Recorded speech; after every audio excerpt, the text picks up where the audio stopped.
you talked about the book God Only Knows, which was a massively updated reissue of my 1978 book, The Beach Boys and the California Myth.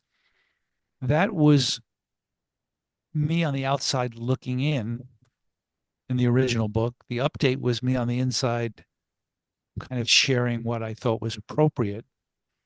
And the Smile book is unlike any of that. Sure. It's, when I talked to my publisher a few years ago and said, the 20th anniversary of Brian Wilson Presents Smiles coming up, I said, I'd like to do a book. And he says, what do you have in mind? And I said, well, when I made the movie Beautiful Dreamer, 99% of it ends up on the cutting room floor. We don't even use it. It doesn't get into the movie. So I've got all these great interviews with all these amazing people. Some of the people didn't even make it into the movie. And so I'd like to publish a book of these interviews. And he said, no, interview books don't do well for us. He says, what works for us is an oral history where people who were there tell the story. Well, I was all for that. Yeah. I mean, I was all for that after 5 seconds of, oh my God, that's so much work. I can't believe I'm going to have to do this.